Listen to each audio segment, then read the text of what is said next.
pun dangu rencangan kali Mas Mardomo niki. Saderenge kula kesih bujang ngantos anak kula 6. Niki dereng lajeng dipun dikapake niki. Nggih, buntut kula 6 Bapak Ibu. Alhamdulillah diparingi rezeki anak banyak. Untuk saat ini mungkin dianggap banyak ya. Karena yang saya lihat tuh ada yang cuma 1 cukup. Terus sing kalih anak wedok pun, wonten sing 3. Kula perhatikan rata-rata niku paling kathah nek mboten 3 sekawan santen. Lah kula langsung jrut ngono. 6. Sak tim voli. Tapi campuran karena alhamdulillah 1 2 3 cewek, sekawan gangsal 6 cowok. Dan alhamdulillah niki sing cewek-cewek mondok sedaya. Allah sing nomor 3 tahun niki mlebet niki. Teng pondok modern Muhammadiyah Darul Khair. Menate bilang nggih, nika wonten ing Nglipar Gunung Kidul. Ada beberapa kader dari Bangutapan mondok di sana. Wonten pinten nggih, Kota Gede nggih wonten. Pokoknya pun kathah sing malah se-Indonesia ya. Santrinya sekitar hampir 400 total, ada SMP sama SMA. Nah kula ingkang nomor setunggal niki minggah kelas kali SMA Muhammadiyah Darul Khair, ingkang nomor kali kelas 3 SMP. SMP-nya Muhammadiyah 2 Nglipar. Oke, jadi niku sak komplek. Tunggal komplek. Terus SMP, SMA, terus pondoknya 1 komplek. Sehingga tidak terlalu banyak makan biaya gitu. Dalam artian jika 1 komplek maka untuk operasional langkung efektif. Kan saniki negara kita lebih efisiensi gitu. Napa-napa dipun kurangi ya kan. Termasuk yen kula niki Kementerian Agama, kula niku sarjana teknik tapi kerja teng Kementerian Agama. Ki anae melih kula niku penyuluh agama. Tok diplesetke ST niku sarjana tafsir, sanes sarjana teknik. Nggih. Dan Ibu Bapak rahmatullah kula nyepeng wonten nek nyepeng niku istilahnya kaya ngajar ngono. Ibu damel lah. Anggo damel wonten kantor urusan agama Umbul Harjo Kota Yogyakarta. Yang mriki mlebete Bangutapan kawuane dan niku nggih nggih Mas. Mas Domo nggih nek anu kula terjun. Nggih. Soalnya beberapa penyuluh agama kula tepang nggih ingkang Bangutapan nggih. Nggih, kula penyuluh agama nembe setunggal wulan iki nggih diangkat dados napa sakniki keren niku anu P3K nggih. Niki wonten sing P3K mboten niki. Jojo wonten rencang kula penyuluh niki. Nggih, P3K kepanjangan dari pertolongan pertama bukan ya. Nek kan wonten niku. Jadi P3K riyen sing sakniki iki ternyata benten nggih. Padha-padha P3K tapi benten maknane. Pegawai pemerintah dengan perjanjian kerja disingkat P3K. Nah, nek P3K niku begitu kecelakaan, nah, ada P3K nggih. Pertolongan pertama pada kecelakaan. Nah, saat ini niku. Alhamdulillah sesuai dengan janjinya pemerintah, P3K ini merata di semua kementerian. Oke. Di semua kementerian. Baik itu Kementerian Sosial, Kementerian Agama, ada Kementerian Pendidikan dan semuanya ada P3K-nya. P3K ini termasuk ASN yang SK-nya nopo per 5 tahun, per 5 tahun yang masih panjang. Nek yuswane dados P3K pun ajeng pensiun misal 3 tahun, namung 3 tahun. Tapi gajinya sama dengan ASN yang lain, PNS. Bahkan sekarang P3K yang sekarang ini termasuk sudah golongannya tertinggi.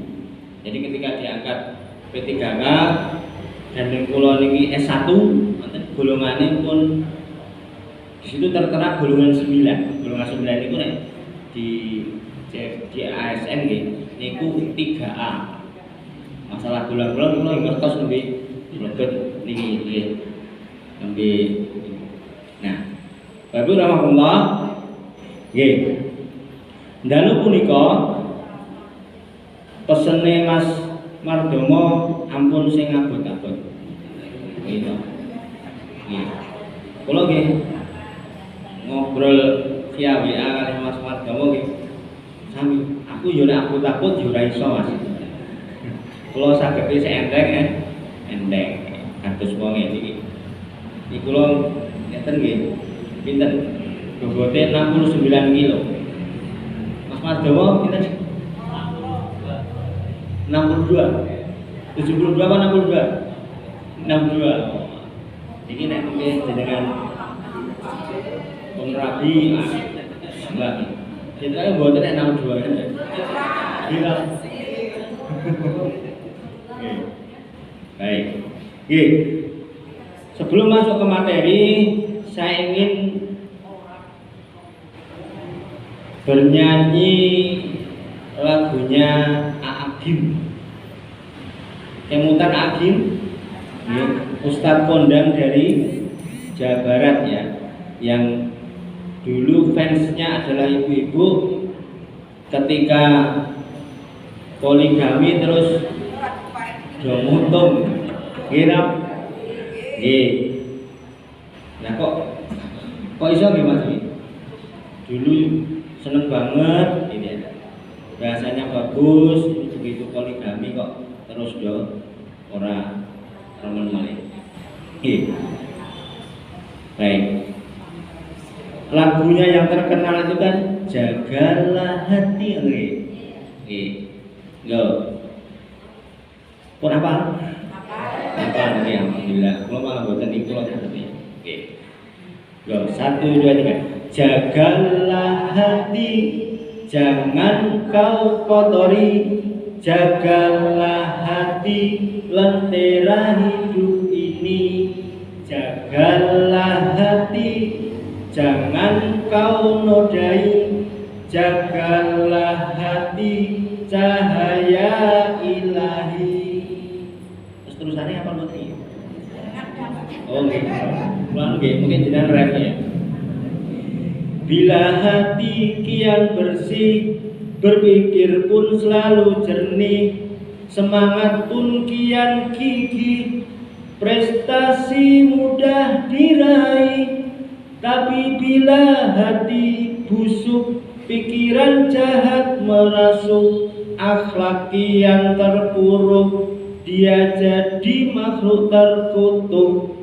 Jagalah hati, jangan kau kotori. Jagalah hati, lentera hidup ini. Jagalah hati, jangan kau nodai. Jagalah hati, cahaya ilahi. Bila hati kian suci, tak ada yang tersakiti. Pribadi menawan hati, ciri mukmin sejati. Tapi bila hati keruh, batin pun selalu gemuruh.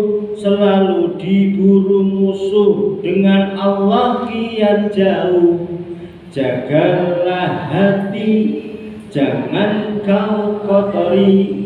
Jagalah hati, lentera hidup ini. jagalah hati, jangan kau nodai. Jagalah hati, cahaya ilahi. Bila hati kian lapang, hidup susah tetap senang. Walau sulit menghadang, dihadapi dengan tenang. Tapi bila hati sempit, segalanya jadi rumit. Seakan hidup terhimpit, lahir batin terasa sakit. Jagalah hati, jangan kau nodai. Jagalah hati, lentera hidup ini. Jagalah hati, jangan kau nodai. Jagalah hati, cahaya ilahi. Mungkin enggak sajam guru nyanyi. Oke. Nah, memang asik ya membicarakan masalah hati. Malam hari ini kita khusus akan berbicara masalah qalbu. Napa Ibu? Qalbu. Pakai Q ya, Napa Ibu? Q. Kalau qalbu pakai Q itu artinya hati. Ning nek pakai K, kalbu. Napa niku? Binatang berkaki 4 nggih. Segawon niku kalbu. Ampun klentu nggih. Kalbuku sakit kok klentu. Qalbu. Pakai Q, qalbu. Nah, Bapak Ibu rahimakumullah, saya ingin membahas tentang bukunya Imam Al-Ghazali ya. Bukunya Ihya Ulumuddin ya. Ini nanti berkaitan dengan hati ya. Ihya Ulumuddin ini karya imam besar yaitu Imam Al-Ghazali. Imam Al-Ghazali ini seorang sufi. Seorang sufi. Niki kula delok niki kata sing sufi niki.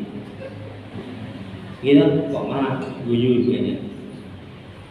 Sukafi film. Nah, mriki sufi ini suka film. Tapi Imam Ghazali ini sufi itu adalah orang yang menggeluti masalah tazkiyatun nafs, penyucian jiwa. Jadi ulama besar yang concern kepada penyucian hati. Sampai-sampai kemudian Imam Al-Ghazali ini adalah ulama yang sangat terkenal dan karya-karyanya sangat diminati oleh kaum muslimin muslimat ya, untuk dijadikan rujukan tulisan-tulisan. Nah, Imam Al-Ghazali tadi berbicara masalah hati. Hati ini sebagai benteng kita semuanya. Nek jenengan sedaya bentengnya sudah ambruk, maka pun kita semuanya sudah mboten dugi teng masjid niki. Karena apa? Hati kita sudah tidak bertaut dengan masjid maupun tidak cinta kepada Allah. Nah, apabila jenengan sedaya, tapi mbone wong kono bukan sini ya, senengane ngrasani itu tengger kula. Nah, niku sing digoda mulute napa hatine? Mulute didik-didik setan napa hatinya? Hatinya. Nek kemudian disuruh datang ke tempat maksiat, sing diojo-ojoki sikile napa atine? Nah, atine kalau.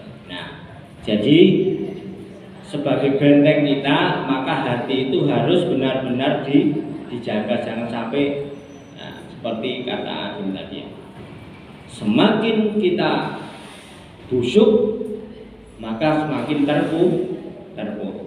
Nah, karena hati ini sebagai benteng, maka kita semuanya sebagai manusia harus bisa menjaga.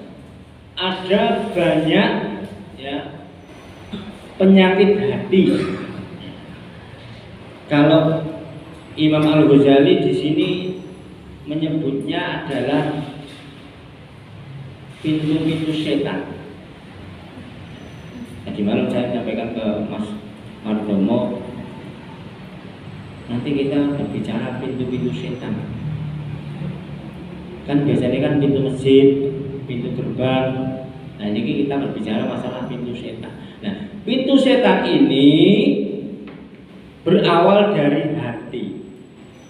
Berawal dari hati kita yang tidak kokoh, hati kita yang mudah kena rayu. Mungkin ini nanti akan ada beberapa yang mungkin rodok kurang cocok antara pemikiran Al-Ghazali dengan apa yang sudah kita selama ini temui. Apa yang menjadi keyakinan kita, apa yang menjadi anggapan kita sehari-hari, ternyata menurut Imam Al-Ghazali itu berbeda. Dan ini tidak perlu kemudian kok iso ngono. Ini kan namanya juga tulisan. Dan tentunya kita sebagai manusia yang hidup zaman sekarang seperti ini, ya mungkin kita ini hanya seperberapanya Imam Al-Ghazali mungkin ya. Karena Imam Al-Ghazali ini termasuk ulama yang pendahulu, lebih dulu dari kita, lebih dulu dari kita. Dan insya Allah secara keilmuan orang-orang terdahulu itu sepertinya lebih sip katanya. Kalau sekarang ini kan banyak orang yang berilmu tapi kemudian su'ul adab. Banyak yang berilmu tapi kemudian adabnya kurang bagus. Nah, jadi banyak kemudian yang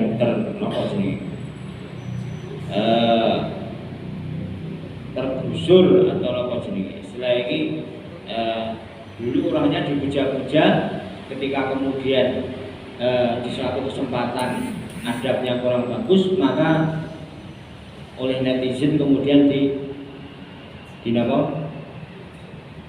dicaci maki. Wonten nggih sing nembe mawon dulu jadi staf presiden, kemudian apa jenenge pas ceramah kurang bagus terhadap apa jenenge Gampul es teh nanti ya. Nah, terus langsung ini berbalik 180 derajat. Nah, dan orangnya tinggalnya di Jogja, gitu. Nah, menurut saya kalau sebut oke, dia pun tos. Bapak Ibu rahmatullah, kita ke materi. Baik. Nah, menurut Imam Ghazali ada pintu-pintu setan yang ada dalam diri kita. Ada dalam diri kita. Yang pertama yaitu marah. Apa itu? Apa nih Pak? Marah. Nesu. Menurut Imam Ghazali, marah itu bukan dari setan. Marah itu dari kita, kemudian setan nambah-nambahi. Nah, jadi nek wonten yang ingkang bakat marah itu nggih enten. Jadi nek wonten tiyang sing aku ku marah digoda setan. Itu nek menurut Imam Ghazali itu klentu. Jadi klentu.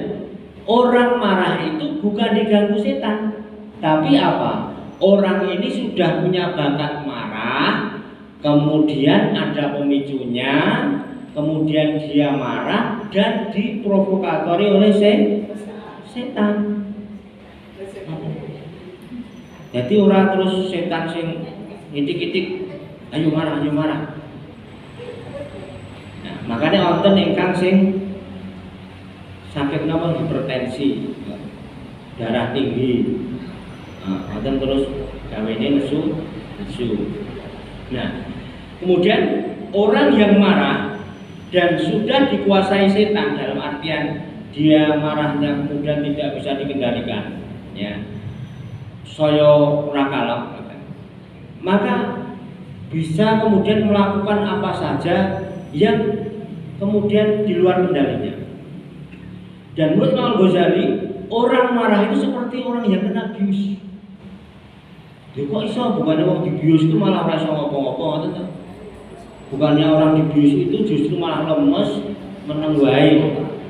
Nah, maksudnya kena bius itu adalah orang ini hatinya sudah kemudian dikendalikan oleh setan, kemudian wonten HP nggih diucalke. Nek wonten napa ngarepe kendaraan wonten nek kuat ngangkat mungkin diucalke. Rata-rata kan benda-benda yang ada di depannya. Wonten TV di banteng. Nggih. Wah, niku gembira loko di absen.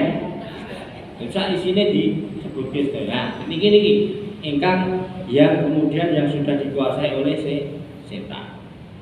Nah, apakah kemudian marah itu tidak boleh? Ya, menurut Rasul marah itu boleh, tapi pada tempatnya, dan tidak boleh kemudian marah itu sampai merugikan dirinya maupun orang lain. Contohnya tadi itu, ketika marah kemudian apa-apa dibanting. Misal HP anyar dalam nesu padu kali bojone, itu paling harus gelo juga HP ini anyar emang tak banting. Gelo tiba mburi. Nah, jadi menurut Imam Ghazali bukan marah itu dari setan, tapi dari diri kita. Setan di sini sebagai provokasi. Nah, di sini digambarkan Rasulullah pernah marah. Ya. Ketika Rasul itu melihat azan dikumandangkan, kemudian Rasulullah menyuruh orang untuk membantu Rasulullah untuk membakar rumah-rumah orang yang dengar azan kemudian tidak mau ke masjid. Apa nek bakar itu, ayo dibakar rumahnya, mesti dengan ada marah. Tapi di balik kemarahan Rasul di sini terdapat kasih sayang. Kok iso marah kalau kasih sayang? Kasih sayangnya adalah Rasul ingin menyelamatkan umatnya dari api neraka dengan api dunia. Kowe ora apa tak bakar ning donya, ning sesuk ning akhirat kowe selamat daripada mungkin dibakar teng neraka. Nah, Bapak Ibu rahmatullah, maka kenapa kemudian sholat berjamaah itu sangat besar pahala, terutama sing tahu bapak. Kalau kaum ibu-ibu, ya, mayoritas ulama berpendapat bahwa lebih baik sholat di rumah, tetapi ke masjid ya boleh. Tapi jangan sampai kemudian sholat di rumah di orang ndang. Kan kadang kan terus pusing. Ketika jenengan sedaya sudah dengar azan, bapak ke masjid, jenengan sholat di rumah. Dan jenengan tindak masjid nggih saya. Jadi tidak dilarang perempuan ke masjid. Nah, dan sholat harus segera dikerjakan. Kisah yang kedua, ketika Rasul didatangi oleh suku Badui. Ini hanya bukan suku dalam artian gerombolan itu Pak. Jadi ada orang yang dia suku Baduy. Suku Baduy itu suku di Arab sana sing desa. Jadi nek kados Jogja itu wong gunung kidul. Kula niku gunung kidul. Saniki pun mboten enten wong gunung kidul sing anu nyeker ngoten niku. Saniki iki pun omahe pun api-api. Apa meneh sing do kenging gusuran jiji anak sini kok wah. Duite miliaran iki kok. Gitu. Sing kenging jiji anak sini kok sing lemah do kenging kok malah anu panen. Kados sing bandara Ngongkrogo niku anu napa jenenge panen duit. Tapi ada beberapa yang kemudian kurang amanah. Ini wonten sing anu kula niku gadah santri teng lapas. Lapas dan rutan enten niku nggih. Nek lapas niku di Jogja itu pinggir jalan pas, nek rutan masuk selatan lapas ada jalan ke barat ke rutan. Jadi rutan itu ada di semua kabupaten. Bantul, Pajangan, Sleman, Cekungan, Wonosari niku Baliarjo. Nah, tapi di Wonosari ada lapas anak dan perempuan. Dulu sempat Sorocana disinggetke teng lapas Jogja niku. Nah, ternyata penghuninya tambah banyak. Terus ditambahke teng Wonosari, lapas anak dan perempuan. Nah, jadi ada yang kalau tak ngerti, Pak jenengan niku kudune ngomong putu teng griya kok malah teng mriki niku jenengan niku ada masalah napa ngono. Lek ngobrol kan ra diguyon niku soalnya nek nganu niku nggih kadang ora gelem jawab. Sambil napa diajari ngaji niku aja ngobrol. Wonten sing alasane kula niku namung gembok niku. Bar niku kula dilaporke ngeten. Gembok niku arepe cabul. Lah sing digembok napa kula ya. Aku mbah-mbah niku pun umur ajeng di atas 70. Sakene kok diajari ngaji lolalan. Niku jare kasus gembok. Wonten juga ing dereng dalu niku kula tak ngerti. Pak napa panjenengan anu kok dugi mriki anu mugi jenengan saged napa jeng khatam Al-Qur'an. Soalnya itu lapas ngedangu. Ya. Itu ada yang kemudian ya kasus ini apa jenenge bandara. Maksudnya itu kan dapat uang pengganti apa jenenge rugi tanah itu. Nah, harusnya dikasihkan sama ahli warisnya. Karena ahli warisnya sih bocah. Nah, terus dicorot sana dipek familinya. Nah, bocah ini kan tambah gede. Nah, tambah gede kemudian pas pun gede kayak diceritani. Ya.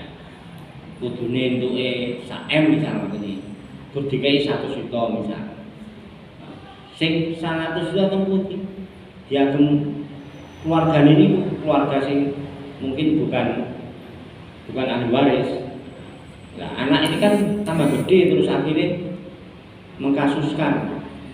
Karena kan dia ngerti ya saniki mengerti akhirnya lurah Bikara lapas niku komplit kok. Jadi bentene lapas kalian rutan niku enten cara umum. Nek rutan niku tesih sidang-sidang. Nggih. Mungkin lagi ketangkep ning polsek rong dina pindah ke rutan. Terus hukumannya di bawah 2 tahun. Itu rutan, rumah tahanan. Tapi nek lapas niku sing hukumannya di atas 2 tahun. Misal kasus pemerkosaan, kasus nek narkoba wonten piye Mbak? Narkoba wonten Kaliurang, wonten lapas kelas 2A khusus narkoba. Nek jenengan nanti teng Gracia, wonten sing nate mondok teng Gracia. Sak petane Gracia, sak timure Gracia wonten lapas khusus narkoba. Nah, jadi kasus-kasus yang agak berat. Oke, misal kados riyen nika gunane kemutan wonten polisi sing ngejak anake karo keluargane merkosa bar kuwi diobong nika teng Kalasan. Kemutan betul. Nanti nggih. Nah nika kula sempat ajari ngaji nika Bapak teng lapas. Terus saniki dipindah teng Nusa Kambangan. Napa jenenge mau dihukum mati ya, karena sudah pasalnya kan pasal. Jadi ada kalau nggak salah 4 ya. Tapi yang dihukum mati hanya otaknya. Otak dan pelaku, tapi saya membantu-bantu Alten sing bantu nukoki bensin dia. Kenging 7 tahun. Bantu nukoki bensin di ngobong. Mungkin 7 tahun. Nah, gitu. Nah, jadi tapi semua kasus tipikor tindak pidana korupsi niku langsung mlebet lapas. Mbok hukumane sesasi, setahun, 5 tahun niku teng lapas. Hingga kalau yang tipikor biasanya gitu, ya sering keluar masuk karena sidang itu lagi. Terus kula niku saged niteni biasanya. Iki tahanan kok resik. Nek resik niku biasanya kasusnya sing nggih korupsi nggih, mobil niku nggih, kadang penggelapan mobil. Tapi nek sing kasus-kasus niku wis kuatune teng. Tapi alhamdulillah Bapak Ibu, semua santri yang mau ngaji di lapas itu ternyata tidak segaram ketika dia melakukan kejahatan. Jadi yang kakuan, macam kan di pulau teng lapas niku kados kiai ini, nanti salaman, cium tangan, nanti malah pulau kadang hakiki aku, nopo konten gali kelas berat tunduk kali pulau, soalnya nopo, pokoknya berat-berat itu turun ngaji nggih niku. Alhamdulillah napa saged dikendalikan. Wonten sing jenenge blok A. Blok A itu tahanan maksimum. Jadi tahanan maksimum itu sing kasusnya berat, sering membuat kekacauan. Misal dari teng lapas niku udur kalian koncone gelut niku istilah. Nah, di situ ada yang kemudian sampai hafal 5 juz. Jadi tahanan maksimum tapi bisa hafal sampai 5 juz. Jadi alhamdulillah. Jadi beliau ini saya tanya, Mas Daniel itu kan itu masih mas seumuran saya, itu kejahatannya adalah begal. Jadi begal tapi nomaden. Nomaden itu berpindah. Jadi kejahatannya begini. Kasus yang menjadikan dia kemudian akhirnya masuk penjara itu ternyata dulu begal di daerah ini apa jenenge Paralayang gitu. Jalan mau ke Paralayang tapi lewati Parangtritis. Jadi kayaknya naik yang ke villa-villa itu kayak. Kan niku nek jenenge villa kan dianggap wong sugih. Jadi dia pakai mobil, kemudian tim gitu ya, ada 3 atau sampai 4 orang, kemudian begal. Tapi saya tanya ya. Tapi ternyata tidak sampai kemudian membunuh. Dia hanya ambil hartanya, terus orang itu dilupai, terus dibuang. Nah itu dia melakukannya sampai berkali-kali, sampai kemudian jadi buron polisi di mana-mana. Nah, tapi orang ini kemudian masuk penjara dan bertobat. Nah, ini kok anti apal 5 juz. Aku lebih salut, wah jenengan kok bisa masuk. Jadi karena dia ya sebenarnya ingin bertobat kan, tapi masih di tahanan maksimum. Gitu.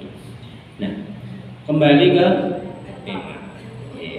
Mau masalah suku Badui. Satu, tentang sholat berjamaah, Rasulullah kemudian ingin membakar rumah orang-orang yang tidak mau ke masjid, bukan bakar orangnya tapi membakar rumahnya, ya, agar orang ini pergi ke masjid. Yang kedua, tentang suku Badui yang datang ke Rasulullah. Dia, suku Badui ini tidak tahu bahwa itu adalah masjid. Orang ini tiba-tiba di situ kencing, karena masjid Rasulullah itu zaman dulu itu kan masjidnya masih sederhana. Ya kayak ini dewi kados nopo jenenge. Itu kan pakai apa jenenge? Pelepah kurma atapnya. Jadi orang ini tiba-tiba datang, kemudian kencing di tempat sholat yang biasa dikerjakan atau yang biasa dilakukan untuk sholat jamaah Rasul dan sahabatnya. Tapi Rasul kemudian tidak marah. Yang marah justru sahabatnya. Contohnya wong dhewe, wong ora ditata krama tak antil kan.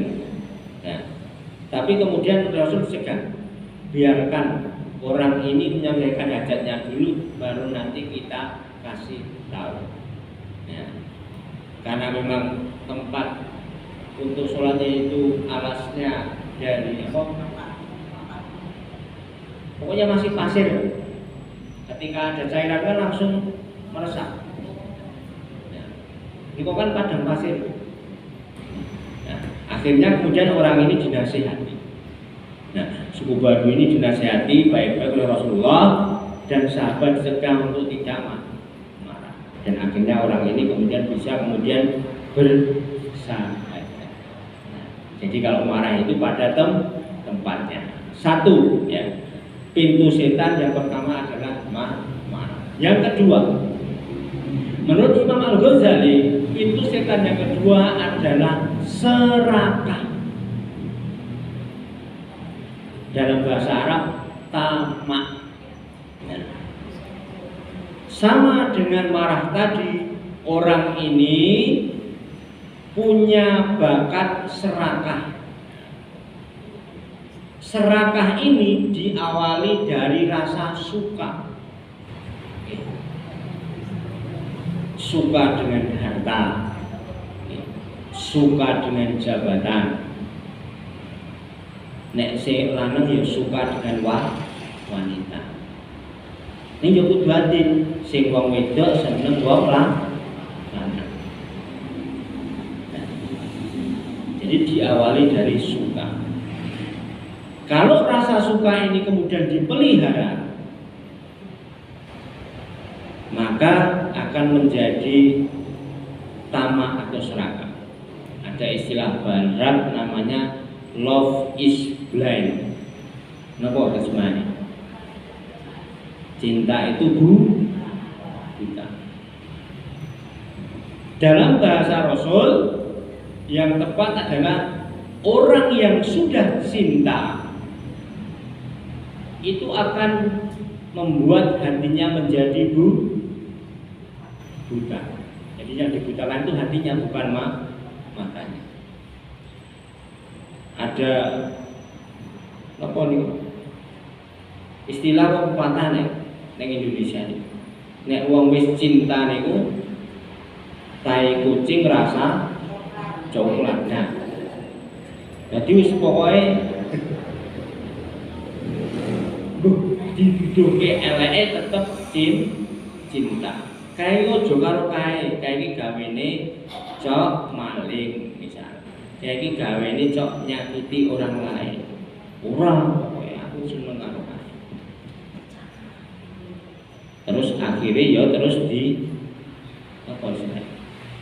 Nek gawene nyakiti orang lain itu biasanya ya nanti yang katanya cinta mati itu juga nanti akan tersakiti juga. Karena itu sudah warak. Nah, love is blind, cinta itu buta. Ketika kita sudah suka terhadap sesuatu, maka kita harus ingat kepada Allah. bahwa apa yang diamanahkan kepada kita itu adalah amanah ataupun titipan Allah. Suami, istri, anak, harta yang di rumah kita ini adalah titipan Allah. Anak yang sudah kita bangga-banggakan ini juga titipan Allah. Kita punya mobil, punya rumah mewah, ini semua titipan Allah. Makanya ada yang berpendapat nek jenenge awake mati kuwi harta dibawa mati. Kok iso bukannya ade mati iki gur di pocong. Maksudnya adalah harta dibawa mati itu adalah harta tersebut akan menjadi pembela kita di akhirat apabila kemudian kita infakkan, kita sedekahkan. Ini harta itu kemudian digundeli terus, kita tidak mau sedekahkan, kita tidak mau berikan kepada orang lain, tidak pernah kita zakati, infaki, maka justru nanti menjadi pemberat dosa kita di akhirat. Makanya kalau kita punya harta itu jangan sampai kemudian kita taruh di dalam hati kita. Kalau hakim istilahkan adalah kita ini diibaratkan harta itu seperti orang tukang parkir. Ketika orang parkir, ya kita manggakan. Setelah mobilnya, motornya diambil, ya kita harus ikhlas. Gitu. Nah, itu yang kedua, yaitu serakah atau tamak. Ini adalah menurut Imam Al-Ghazali dari diri kita, kemudian setan memprovokasi kita supaya lebih cinta lagi kepada harta, jabatan maupun lawan jenis. Yang ketiga, yaitu kenyang. Kenyang bahasa Indonesia, bahasanya ID nopo war. War di sini adalah yang berlebihan. Jadi sifat ini itu ada dalam diri kita, kemudian setan memprovokasi. Menurut Imam Al-Ghazali, ketika kita kenyang itu akan menyebabkan beberapa hal. Ingkang sepindah, menghilangkan rasa takut pada Allah. Apakah kemudian yang mengaku sebagai wakil kita di Senayan, yang di gedung-gedung sebagai pemimpin kita yang ada di pemerintahan, itu apakah kemudian karena kekenyangan sehingga tidak kemudian peduli kepada orang-orang yang menderita? Termasuk mungkin kita sebagai umat Islam ini, kita ini kan seperti kayak melihat tontonan ya, saudara kita di Palestina dibantai itu, kita kan tidak kuasa apa-apa. Nah, ikut melihat dari media sosial seperti itu, kita tidak bisa wis paling ya ikut tapi kita tidak bisa banyak berbuat. Kita menemukan bantuan sudah terkumpul kemudian disalurkan di sana, tapi di sana pintunya ditutup oleh Mesir. Karena satu-satunya pintu yang bisa menyalurkan bantuan adalah lewat Mesir.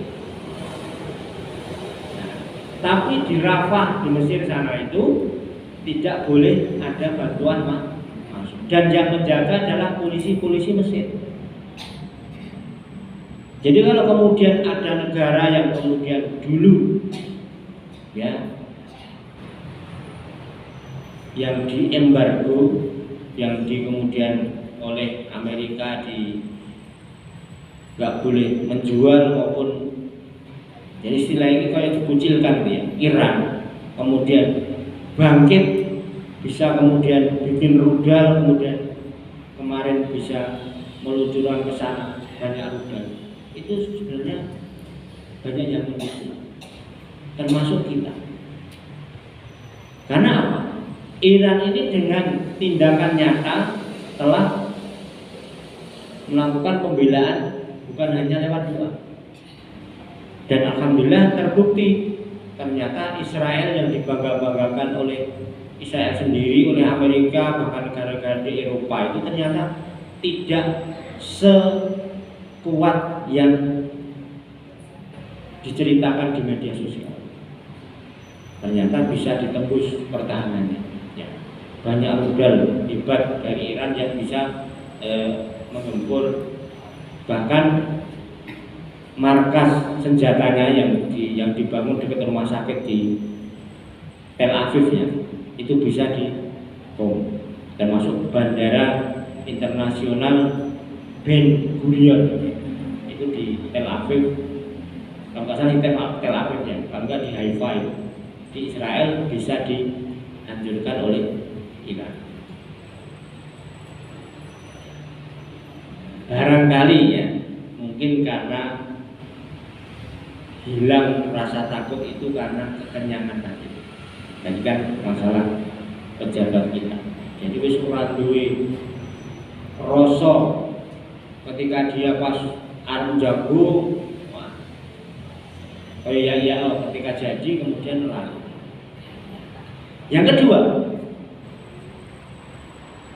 kenyang itu menghilangkan rasa kasih sayang. Makanya ada syariat puasa. Dalam 1 tahun kita ada puasa Ramadan 1 bulan. Dalam 1 bulan ada 3 hari puasa ayam lebih. Mau puasa Senin Kamis juga bisa. Atau puasa yang lebih ekstrim yaitu puasa Daud. Ini mboten enten puasa ngebleng.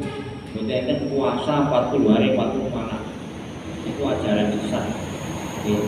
Tidak ada ajaran puasa yang melebihi dari subuh sampai maghrib. Puasa yang dilakukan oleh Rasul itulah dari terbit fajar sampai sholat maghrib. Nah itu. Jadi tidak ada puasa di sepuluh Ramadan itu tidak ada. Jadi puasa dalam agama kita adalah puasa terbit fajar sampai dengan azan. Yang ketiga, nah ini ada di sekitar kita. Ketika orang kekenyangan atau sering makan yang berlebihan, itu akan menimbulkan banyak penyakit. Nah, kita perlu introspeksi. Barangkali penyakit yang banyak diderita oleh kita semuanya ini berawal dari makanan. Makanan itu kan ada pewarna, pengawet, pemanis, semuanya buatan. Semuanya buatan. Anak-anak kecil sekarang ini kan dicekoi dengan makanan-makanan yang seperti itu. Apa kemudian kita semuanya membiarkan anak kita jajan terus? Ini pulau ini dilema, anak pulau itu jajan terus, dan makanan warung. Maka kita yang bisa mengendalikan. Di Jakarta itu banyak rumah sakit ya, yang ternyata dihuni anak-anak yang itu sakitnya adalah gagal ginjal. Bila anak-anak kita sering minum minuman kemasan, sering minum minuman yang itu mengandung pemanis, pewarna, pengawet, dan tidak diimbangi dengan air putih, maka tunggu 5-10 tahun. Saya ada teman seusia saya, sekarang sudah meninggal. Itu di usia waktu itu 30-an berapa, itu sudah gagal ginjal. Dia bukan peminum minuman keras, tidak, pengkonsumsi narkoba enggak, soalnya kader dulu dia ini aktivis Muhammadiyah. Ternyata apa? kebiasaan dia dulu itu dopingnya nopo minuman kemasan. Ini kalau nyebut merek extra jus. Terus nopo niku sing atus botolan ini botolnya mana biaknya. Nah, Ratiden dan sebagainya. Dan jarang minum air putih. Nah, menurut cerita temennya ketika dia itu kan guru, ketika dicepak ke teh sak gelas wonten meja ini kurang tahu kilo. Nah terus mungkin ora tau ngombe berarti nggowo wetang putih ora, teh ora diombe. Akhirnya kemudian kondisi badannya menurun, kemudian diperiksakan ternyata nah istilahnya keratin ya. Keratin itu meningkat apa justru sedikit nggak tahu. Nah, akhirnya apa? Diponis gagal di Dina Sudoyo. Oke, usia kita ini kan usia tinggal menikmati hasilnya kita dari kemarin. Kalau Dina Sudoyo belum terlambat, ya mari kita kurangi ya, yang makanan, minuman dan sejenisnya yang itu dari banyak bahan pengawet. Kados frozen niko sajane mboten sehat. Mending awake dhewe tuku misal ayam, mie ayam segar terus dimasak daripada kemudian yang di pokoknya jenis itulah jenis Pak. Jadi prosesnya untuk menjadi kita berpenyakit itu memang panjang. 5-10 tahun baru akan merasakan akibatnya.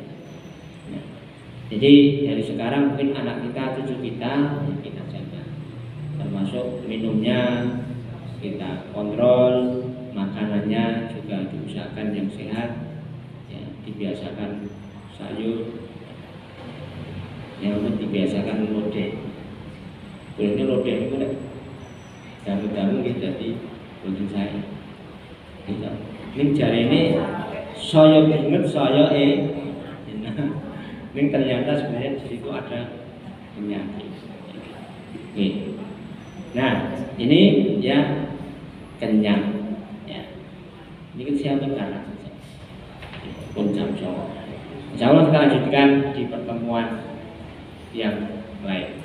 Nah yang pertama tadi adalah marah ya. Pintu setan itu lewat marah. Marah itu bukan dari setan tapi dari diri kita menurut Imam Al-Ghazali. Yang kedua adalah tamak atau serakah.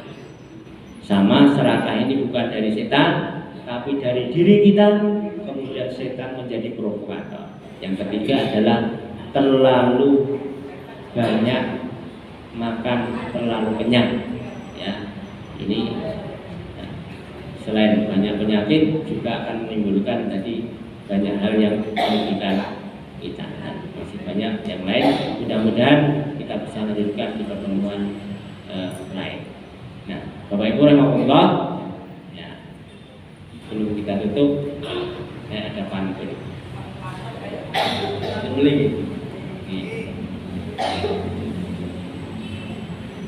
Jalan-jalan ke kota Serang. Jangan lupa membeli kurma, ilmu dituntut dengan senang, semoga berkah untuk semua. Burung merpati terbang ke awan, turun hinggap di pohon cemara. Pengajian kita cukupkan sekian, semoga manfaat bagi kita semua. Kesepian tiada kekasih, cukup sekian dan terima kasih. Bila ada walidayah, nasrul minallah wa lakum qarib, wa basyiril mu'minin. Assalamualaikum warahmatullahi wabarakatuh.